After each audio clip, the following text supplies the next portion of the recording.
Welcome to Truth to Power for You. I'm your host, Brian Kasher. While the corporate media is generating profits covering the daily distractions, Truth to Power for You is about organizing for action. This episode features both the Greenpeace Arctic Sunrise and creative talent Rory Sheriff.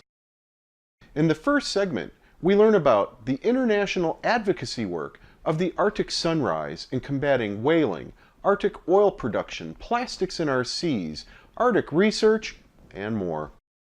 For our creative arts segment, we focus on the creative talents of Rory Sheriff. Rory is a successful author, poet, radio personality, and producer who uses his talents in many ways to inspire. Our goal at Truth to Power for You is to help you foster change in your own corner of the world. Truth to Power for You is a program not for the masses, but more for people who care.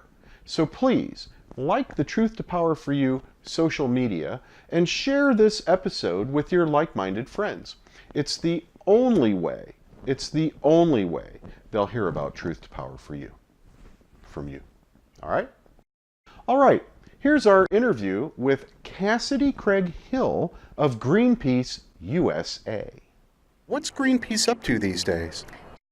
Well, Greenpeace has been around since the early 70s. We work in more than 40 countries around the world now, working to protect oceans, forests, to stop the worst impacts of climate change and protect communities from lots of injustices, from climate and environmental injustice to social injustice. So right now we are working a lot to protect communities from things like oil drilling, protect our oceans and waters from plastic pollution, and also help communities, along with a lot of allies in the climate justice movement, recover as sustainably and equitably as possible after a climate disaster like Hurricane Maria. It's great to hear Greenpeace is becoming more of a fusion-based movement organization. It's so important. What are some of the direct action type things that the Arctic Sunrise has been involved in? Well, the Arctic Sunrise has a really rich history. It was originally a vessel that was intended for seal hunting. So Greenpeace actually confronted this ship before buying it in the mid-90s. So just the fun fact there. But it's also been involved in sort of the iconic Greenpeace fights, which is protesting Japanese whaling. And so this ship has been involved in that, but also protesting illegal fishing in international waters all across the world. It's been to the Amazon to bear witness to deforestation there and corrupt logging practices there. It also does a lot of research trips. It's going to Antarctica in a couple months, and we'll be doing work that would establish what would be the world's largest marine sanctuary. And then, of course, we like to take opportunities like this to invite communities on board, learn more about Greenpeace, but also meet them and hear about the issues that they're worried about and what they're already working on. Working with the Arctic Sunrise is advocacy at a whole other level. What is it in people's hearts that will allow them to do those good works and challenge the system that way? Yeah, so Greenpeace, one of the values we really hold true to heart, and it's really in our DNA, is we're bold and we're fearless. There's no adversary too big for us. A lot of that is because we're an independent organization and we don't take money from governments or corporations, so we go after the Exxons of the world, we go after the Trumps of the world, and we're really proud of that. That also means taking risks sometimes and doing things like going out to the Arctic Ocean and confronting a big oil company that wants to drill for oil, to be the first company to drill for oil in the Arctic. And so our activists are really brave and committed. Of course, they always prioritize safety and each other above all else. We've actually had, a lot of compliments from places like the Coast Guard and from search and rescue teams that can tell that we really know that what we're doing and we take it very seriously. But we do also know that oftentimes you do need to take it to that next level and confront and speak truth to power. Could you run down maybe a bullet point list of some of the different types of actions that this vessel has been involved in? Yeah, so most recently it just came from Norway, where it was protesting oil drilling there. Norway, the country of Norway and the government there really has a bad history right now of essentially handing over its waters to the oil industry. So Greenpeace, from a legal standpoint, from a direct action standpoint, is trying to stop that. So that's where it most recently was. And that was the first action that this ship did after a refit. When the Russian government seized this ship for almost a year and essentially trashed the thing. We got it back and the engines wouldn't work, and it needed a lot of work and some TLC. So now it's back in working order. That was a protest where 30, we call it the Arctic 30 peaceful protesters were arrested for protesting oil drilling in the Arctic and spent 2 months in prison. It's been a part of Japanese whaling protests. It's been to the Amazon to confront logging practices. So it has, yeah, like I said, it has a very rich history that we're very proud of, and we're really excited to have it here in the U.S. Fantastic. So how can people keep up with the activities of the Arctic Sunrise and Greenpeace USA in general? Our Facebook page, Greenpeace USA. This ship also has its own Instagram handle, Twitter handle, and Facebook, the Arctic Sunrise. So look that up and you can see kind of behind the scenes footage of crew and the scientists that come on board, and that's really fun too. Well, thank you so much for what you do. Thank you for Greenpeace, and wish you all the best. Thank you so much. Using an icebreaker class ocean vessel to foster change. My gosh, creativity and necessity make for some really, really good outcomes. You know, when faced with the difficulties of organizing at a local rally or getting people together to testify on issues, or more generally, fighting for what's right, you know, when it really feels like the struggle of your life, remember, you could be in the middle of the Arctic Ocean, surrounded by deadly freezing waters, being attacked by those exploiting our earth, land, and sea, or maybe even being boarded by an upset Russian military. Thing is, if your mission is in your heart, you can do it. You can make the change. Okay. Here's some onboard culture offered up by Arctic Sunrise crew member Miriam Fallon singing a cappella on the bridge, Johnny, I Hardly Knew Ya. On the road to Sweetithai, haru, haru. On the road to Sweetithai, haru, haru. On the road to Sweetithai, with a stick in me hand and a tear in me eye, a doleful damsel I heard cry, Johnny, I hardly knew ya. With your drums and guns and guns and drums, haru, haru. With your drums and guns and guns and drums, haru, haru. With your guns and drums and drums and guns, the enemy nearly slew ya. But my darling dear, you look so queer, Johnny, I hardly knew ya. Where are the legs with which you run, haru, haru? Where are the legs with which you run, haru, haru? Where are the legs with which you run when you first went to carry a gun? For sure your dancing days are done, Johnny, I hardly knew ya. With your guns and drums and drums and guns, haru, haru. With your guns and drums and drums and guns, haru, haru. With your guns and drums and drums and guns, the enemy nearly slew ya. And my darling dear, you look so queer, Johnny, I hardly knew ya. Where are the eyes with which you smiled, haru, haru? Where are the eyes with which you smiled, haru, haru? Where are the eyes with which you smiled when my poor heart you first beguiled?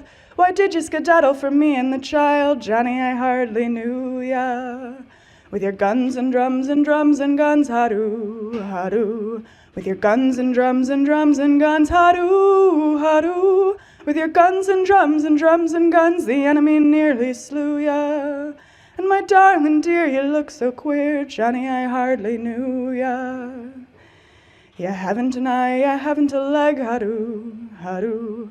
You haven't an eye, you haven't a leg, haru, haru. You haven't an eye, you haven't a leg, you're an eyeless, legless chickenless egg. And you'll have to be put with a bowl to beg, Johnny, I hardly knew ya. With your guns and drums and drums and guns, ha-doo, ha-doo. With your guns and drums and drums and guns, ha-doo, ha-doo. With your guns and drums and drums and guns, the enemy nearly slew ya. And my darling dear, you look so queer, Johnny, I hardly knew ya. Well, they're rolling out the guns again, ha-doo, ha-doo. They're rolling out the guns again, ha-doo, ha-doo. They're rolling out the guns again, but they'll never take our sons again. No, they'll never take our sons again, Johnny, I promise to ya. You too can meet people, learn new skills and tactics, all while helping the cause through volunteering. Whether you have no experience at all or are the national spokesperson for a mega advocacy group like Greenpeace, each of us has a role to play, from changing diapers, to speaking at a meeting, to posting social media, to being on the crew of a ship dedicated to fostering positive change on Earth. All right.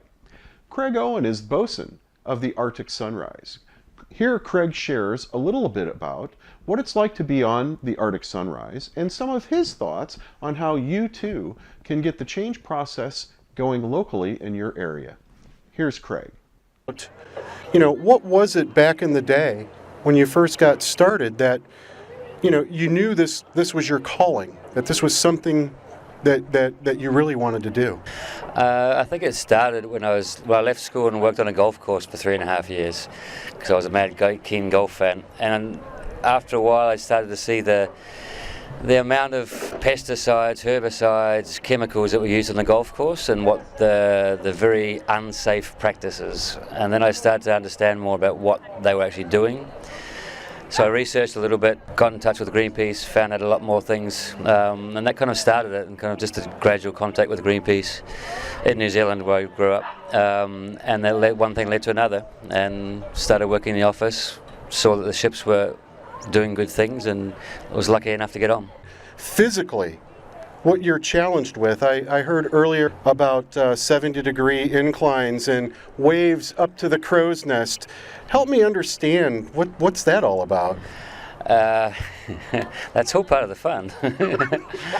But basically, yeah, this ship moves a lot more than the other ones. But it's part of being a sailor. It's, you know, that's sometimes it's flat calm, sometimes it's very rough. We just have to deal with it. I mean, we get used to it.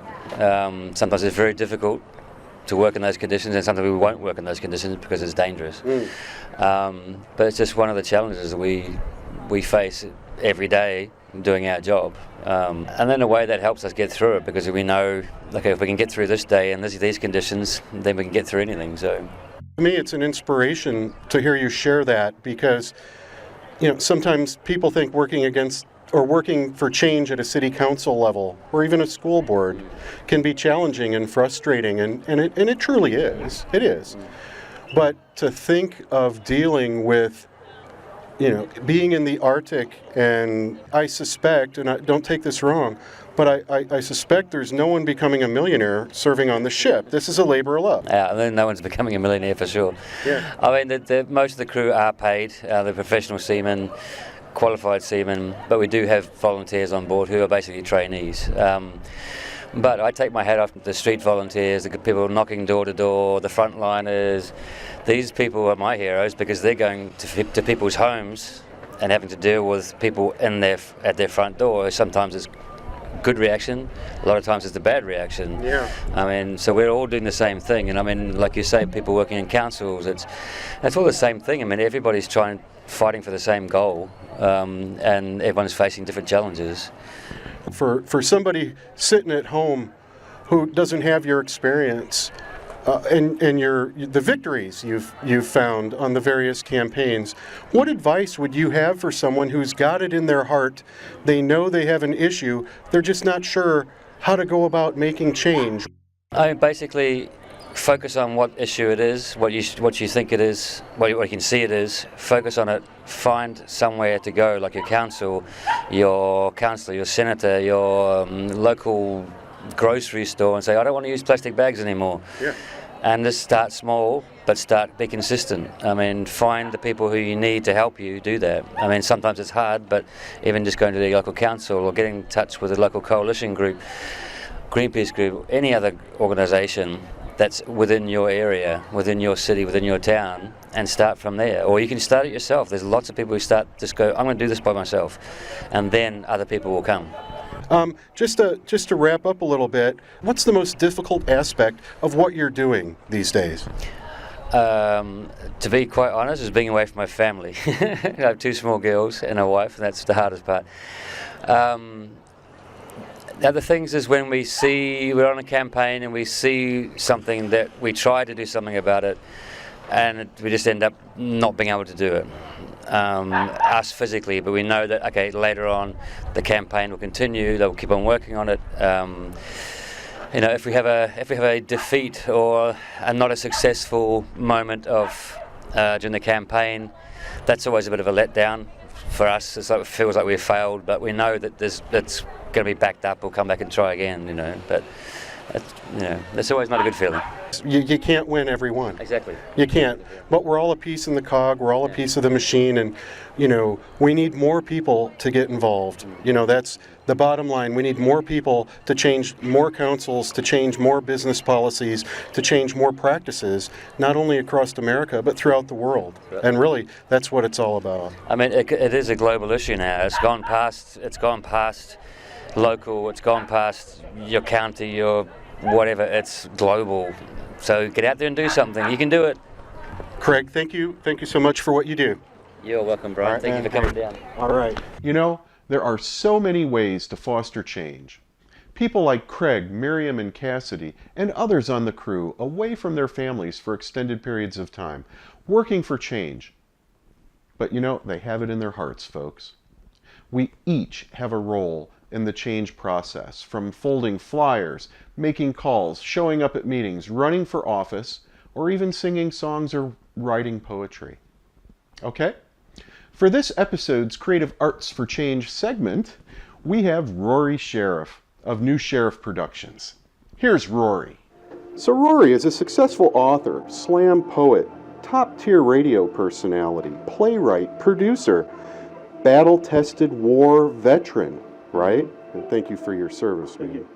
What's fostering all this creativity in your life? So I always wanted to write, and I always had that in me, and I had a real fascination with Shakespeare as a kid.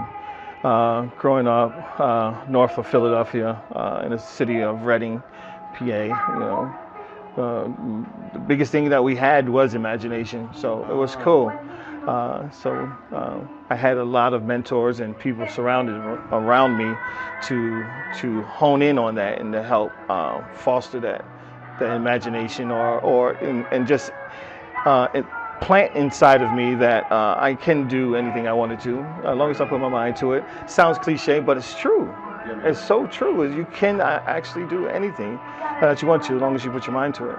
That said, what about activism and social advocacy? Where do you see civic engagement in the big picture? I know you're a creative spirit. What about, are you involved at all in social action? I am very, very involved. I'm a former president of NAACP chapter in Germany when I was in the military.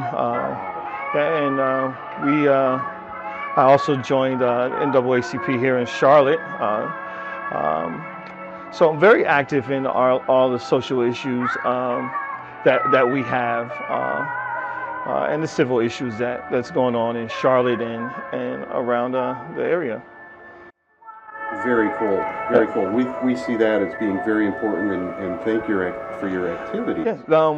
A lot of people don't know, but my first name is, I'm named after Rory Sheriff, and he was one of the first martyrs, one of the first Black Panthers that was murdered. And my dad's a former Black Panther, and so I have the fight to power, if you would, in me and instilled in me. And so I always want to do what's right and always want to see the underdog win. if you say. That is so beautiful, Yeah, so. and it's so needed today. Yeah. So in terms of the Be a Lion project, can you share a little bit about some of the symbols of maybe the modern human condition that are depicted or come through in your play? That's actually a great question, because we have, on the surface, you have the story of what happens after Dorothy leaves in Oz. So that's on the surface. And if you look into the story deeper, it relates to African American men. It tells our story. Sometimes some of us are really content with who we are, and we're content with, say, if we have good jobs, it can be a white collar job or a blue collar job, we're just happy and we're just looking forward, like all of America is looking forward to retiring. But sometimes there's a greater calling on our lives, and there's a calling for us to do better and do great for our community, and a lot of us don't answer that call. But the lion has these women around it, and I was taught there's a old African tale, and most of us are surrounded by three incredible women in our lives, albeit maybe our wife or a love interest, a sister or aunt, and our moms or grandmother. So three powerful women, at least three powerful women in our minds, that in our lives, that surround us, and they're very influential on how we think or how we live, and our decision making throughout the world and throughout life. And so in Be a Lion, you'll see that there's three powerful women in the lion's life, and help convince him and help push him on the road. Like, listen, you can be king, you should be king, and I'm going to be right here with you. Beautiful. So yeah. So wow. I get a sense that your creative energies are just so deeply rooted. How important do you think it is that a person's heart be at the center of their pursuits, whatever those pursuits might be? If your passion isn't there, why are you doing it? I think your heart has to be in it to follow your dreams. It feels much better down to the core of your soul if you're following your dreams, you're chasing your dreams. And I know when I wasn't chasing my dreams, I felt bad. I felt like the walls were caving in on me. I had corporate jobs that I excelled at, but it just wasn't enough for me. So my heart was into writing, my heart is into theater, and I had to find that. Even in radio, I thought my heart was into radio, and I love radio. I'm great at it. I'm great at radio. I'm great at journalism, but that's not where my heart's at. My heart is in writing and truly creating, and watching things like Be a Lion come to life.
Battle-tested veteran of the Iraq War, have you applied any of the lessons that you learned there in your work? I thank God for my experience in the military. That military, it taught me discipline. It taught me how to not give up when I wanted to. So I apply everything I do. You can see my military background in there. If it's like being on time or having things done right, or we'll scratch it and do it over again from the beginning and do it right again. You can see my military training in how we run our productions, from our crew to the cast. And my other production, Boys to Baghdad, which is centered around Desert Storm, which is probably about 75% of my life experiences in Desert Storm and in the military. So you'll definitely see all my military experience in that. But everything I do, it's the main thing is being on time with what we need to do. So. What advice would you have for someone who maybe has a dream of making change in their own corner of the world, but maybe they don't have confidence or maybe don't know exactly what to do? What advice would you have somebody to kind of make the accomplishments you? For those who's nervous or thinking about chasing your dreams, you will never find out if you can swim or not if you don't put your foot in the water. So you have to put your foot or put your hand in the water to see how it feels. All right. Thank you guys for coming out and continue to support BNS Productions. Thank you. You can do anything you want as long as your heart's in it, folks. We're asking you to get involved. Take it to the next level. Join a group, volunteer, donate money, apply for a position, tear it up at your local board meeting, write a song, paint a mural, whatever. You are part of a movement, and we are counting on you for anything it is that you can do to help foster change. In closing, Annie DeChant illustrates that when people generally think something to be impossible, it can happen, folks. It can. Here's Annie singing the inspirational Out There. People thought they were off their rockers. They'd never get that airplane off the ground. Till one morning out in Kitty Hawk in that Carolina sky, she flew 12 seconds before she came back down. Then people thought the sky was the limit, that going to the moon could not be done. But when the eagle landed, that brave space cowboy took one small step and proved everybody wrong. Out there, dancing on a wire, out there, running through the fire. They ain't afraid to fall, they live to risk it all. If you're gonna do a lot, then you gotta be a little out there. A seamstress from Montgomery, Alabama, stayed seated on a bus and took a stand. That brazen little move caused a revolution. She broke every boundary when she wouldn't budge an inch. So if you think that you won't make a difference, that what you're trying to prove is too bizarre, remember it's the dreamers, the do-or-die believers, that march right into history just being who they are. Out there, dancing on a wire, out there, running through the fire. They ain't afraid to fall, they live to risk it all. If you're gonna do a lot, then you gotta be a little out there.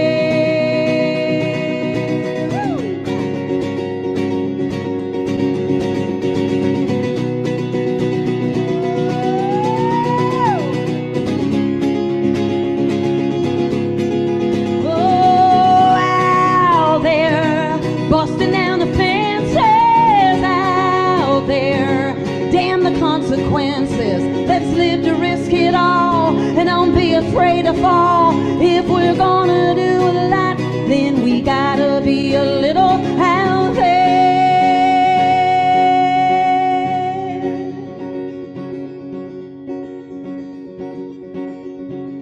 People thought they were off their rocker. Nice. Thank you.